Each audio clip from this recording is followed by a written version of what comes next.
Alright, today's September 8th, 2019. Came out with my buddy Tyler today. We're going to fish some big water. About a little less than 3-hour drive for both of us to get here and meet up. But yeah, it's a beautiful September morning, and hopefully we can hook into a few trout. Stick around.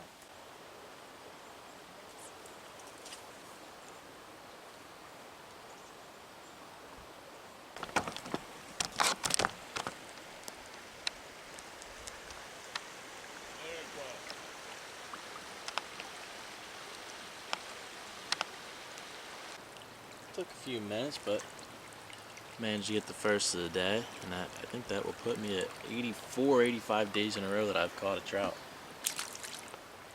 I was just doing some regular nymphing techniques through here that I use, not picking up fish, so I switched to single fly, and I just put some grease on my sighter, and that was like my third cast floating my sighter, and I picked one up on a little copper beaded Waltz worm.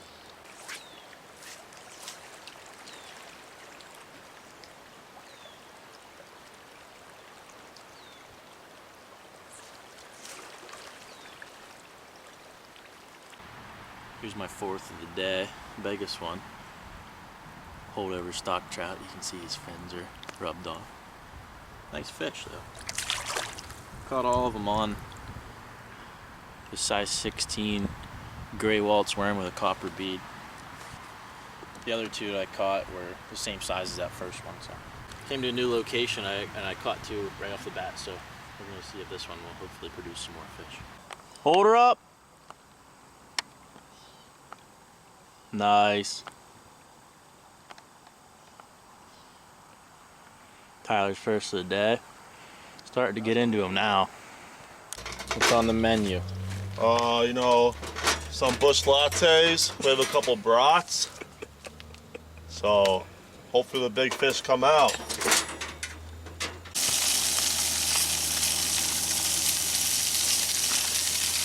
Watch this transfer. This is for all the brown trout we didn't catch. Put the brat in the bun, close it. One bite. One bite, everybody knows the rule. Is it done? Yeah. He's done. Desperate times calls for desperate measures. Mousing in the AM. Yeah. I just caught about 15. Unfortunately, we couldn't get any on camera. Man.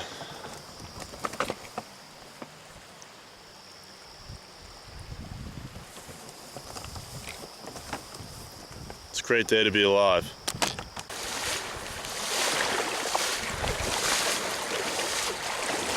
Man. It's a toad. Is it recording? Yeah.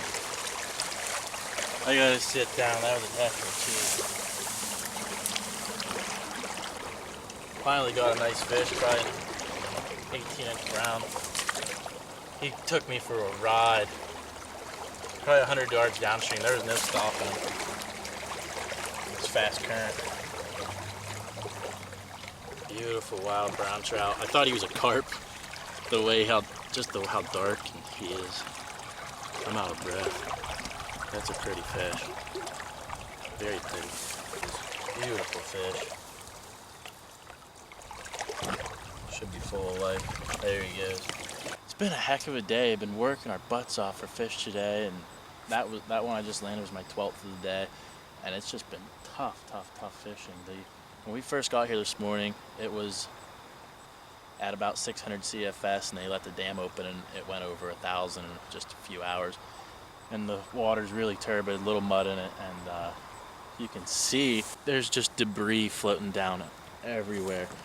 And it's just been crazy trying to get it off your line. It's just been a heck of a day, but came to this spot. This is my favorite spots on the whole river, and there's a rock up here that breaks this current up for about 50 or 60 yards, and I just started fishing it, and I got that one, so I'm gonna let Tyler hop up there and see if he... I apologize, this video is so short. This is just huge water, and it's hard to film just with two people, and you can't take the tripod even off the bank because it's just too deep. It'll get swept away. But I guess I'll talk a little bit about how I caught that fish, and it was just totally off reading water. So up there, it might be hard to see, there's a boulder that sticks up, breaks this riffle current up, and clear down to me, it slowed down. So I don't know if you can see it up there, but there's a rock probably about 60 yards up there, and it's just in the middle of this fast riffle, and it breaks that current up, slows it down, and then if you just read the bubbles, it's hard, you won't be able to see on the camera, but if you're on the water and you're just reading the bubbles that are on the surface, and you just pick out where it's a little slower, that's where you're going to find your fish land. They don't use as much energy to sit there. So that's exactly what I did. Like I said, that rock breaks the current clear down to here, and most people wouldn't pick up on that the rock breaks the current clear down to here, but it does. I can see the bubbles are moving slower right out here in front of me, and that's where I casted and caught that fish. So